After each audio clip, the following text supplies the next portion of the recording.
This video is mostly about a couple things: exercise and gratitude. I want to express my gratitude for you watching this video. This is my 10th or 11th video on YouTube. And if you don't know anything about me, here's a little bit. As a kid, I loved sports.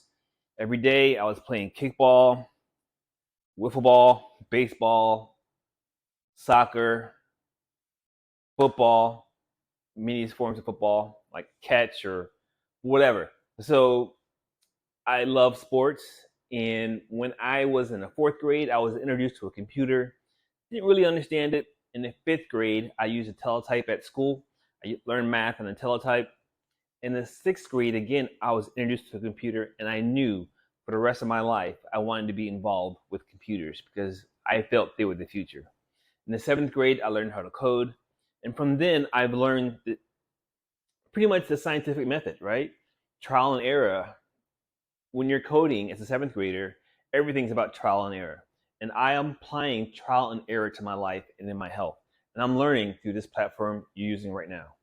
And one of the things I want to talk about, I just realized that my pectoral muscles aren't where I want them to be. And as far as sports, all ones that I mentioned before: baseball, football, kickball, wiffle ball, soccer, American soccer, American football. That's another one. I already said that. Anyway, of all the sports I mentioned before, swimming was one that had the greatest toll on me. Like, I had the most fun out of it. I did it for 6 years, and after that, I did triathlons, and I dislocated my shoulder so many times with it, and my muscles aren't where I want them to be. I feel my dislocations have, affected my physique, and I want to pledge to you right now that I'm going to learn how to fix that through YouTube. I'm going to learn everything I need to know from people that have already done it before from YouTube, just as I hope you're learning from me. So why am I doing this video? It's about gratitude. I'm grateful for learning about vitamin K1. I'm grateful for learning about vitamin K2. I'm grateful for learning about gut flora and the gut microbiome. And I'm grateful for learning about lifting weights. Well, I was hit by a car in 2009, right? For those of you that don't know me, I'm Schmidtie. I studied and trained for 18 months before attempting and completing my first Olympic distance triathlon, and I completed it in about 2 hours and 51 minutes. Well, in 2009, I was riding my bike up a hill, and a car came and T-boned me, right? I landed on my back, and my spine went like this, and I didn't feel any pain. I got up, and I got to the eventually got to the ambulance, and the EMT running his fingers on my spine. I felt a sharp pain. Went to the doctor, took x-rays. They gave me some advice. I didn't really take it. I didn't really understand why. And this leads me into this whole thing about being grateful for learning. So I learned about other ways of losing weight because at that point, I wasn't doing triathlons as much. I was going to school, trying to get a second bachelor's degree in engineering. And I realized that eventually through YouTube and learning, you can lose weight through resistance training, right? And you can look at my other videos where I talk about resistance training and how I use that to get speed and build endurance. But I want to talk specifically about, counting your calories and doing resistance training to lose weight. And as a triathlete, I never really counted my calories. I never really was concerned about counting my calories because cardio was the way I was burning my calories.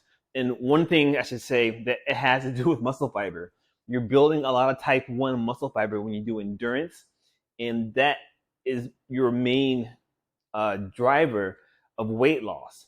In resistance training, you're not necessarily building a lot of type 1 muscle fiber. And this is a topic for a different video, but I think that's why many people in resistance training end up plateauing when they're losing weight. But on to the story. So I learned about vitamin K1, vitamin K2. I learned a lot about the gut flora, gut microbiome, and I learned a lot about resistance training. So in 2015, I think in December, there was one of my favorite podcasters had a podcast, and they're talking about the gut flora, gut microbiome, and they're talking about it. I thought it was interesting. I understood the science, but I didn't see where it's practical. I didn't see a practical application. And this is my reason why I'm probably an engineer and not necessarily a specific pure scientist, because a lot of what I witnessed as a seventh grader, eighth grader, ninth grader, 10th, as I went through school, science was really good, but a lot of it wasn't very practical. And when I got to college, I realized, whoa, there's a lot more people interested in science than engineering. So there's a lot more things that are impractical going on than I could actually understand. And the one practical thing I will say is computer science, because you're learning trial and error very rapidly, and you're writing code and you're learning how to improve it. And other types of science it's more of a slow process and it's more theory based. But anyway, I'm digressing. So I'm riding home one day listening to this podcast because I'm exhausted. It's an hour and a half commute in my commute home, and I'm writing and I'm thinking, I'm falling asleep. I need to stay awake. It's really hot outside. Maybe I should listen to that podcast that I've listened to a half dozen times before and see if I understand it differently. I'm listening to the podcast. It's a really good podcast. I get through all the parts that I know what they're going to say, what they're going to talk about. Then I'm realizing in my head, oh, this is how it can be practically applied. I got to adjust my glasses. This is how what I've learned can be practically applied. And the podcast was about gut flora, the gut microbiome, and basically my conclusion from that podcast, I'm not telling you should believe this, but my conclusion was that if you have inflammation in your body, you want it happening in your gut where there's bacteria that can handle it. Otherwise, if the bacteria aren't contained in your gut, they go looking for food elsewhere in your body, right? And so, this is December 2015. I just met my wife in July of that year.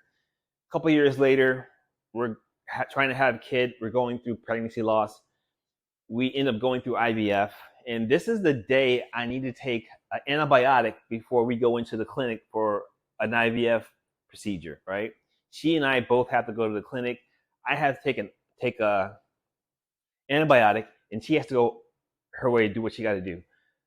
I know that the antibiotic is going to pretty much nuke my gut. It's going to send all the bacteria to other parts of my body where it's going to be inflamed, and I'm afraid.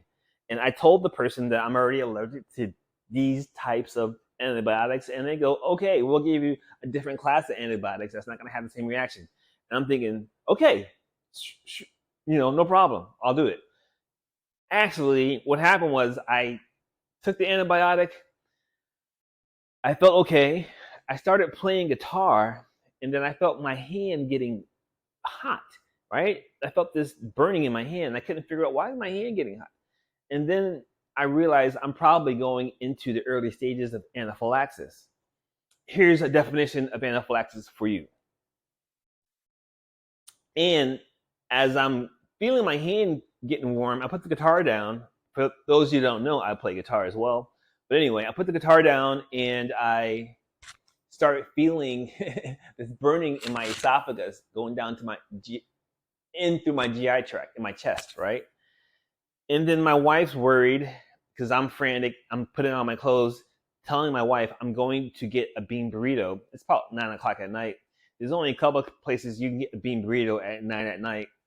And I'm having anaphylaxis. And I don't think she knew what I was talking about. And she was afraid that I need to go to the hospital, but I'm going to the restaurant instead, right? And then we have a procedure like at 6 in the morning or something like that. So I hop in the car, I go to the fast food restaurant, I ordered the bean burrito, also ordered a taco with potatoes in it. I eat the bean burrito, and as I eating the bean burrito, the inflammation goes away. And then I start wondering, I wonder if the preservatives will have an effect at reducing the inflammation.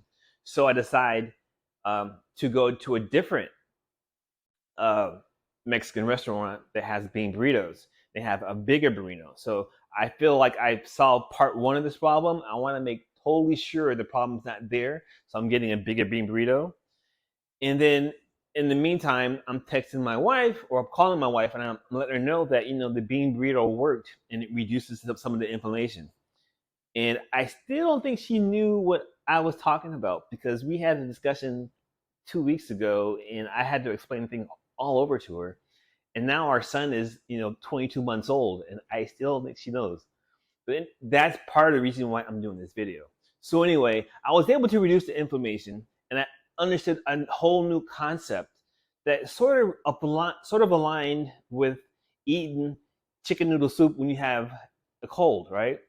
And I've alluded to this in another video, and I'm explaining it partially right here. I'll put a link to the video that I've learned it in, the video that I'm telling you that I listened to probably a dozen times before I really fully understood most of the concepts and how it's practically applied.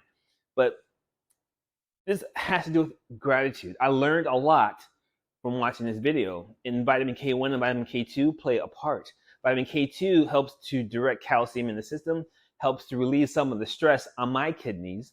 Sometimes I can feel like a kidney stone forming in my body, and I take vitamin K2, and I can almost instantly, me personally, almost instantly feel it go away, right? And vitamin K1, which prevents, from what I understand, internal bleeding. I'll put information on the screen right now about vitamin K1 and vitamin K2. And also about resistance training. I'm all grateful for all the stuff that I've learned. And I'm going to learn how to recover from this shoulder muscle stress that I have that causes this effect on my physique that I would rather improve, right?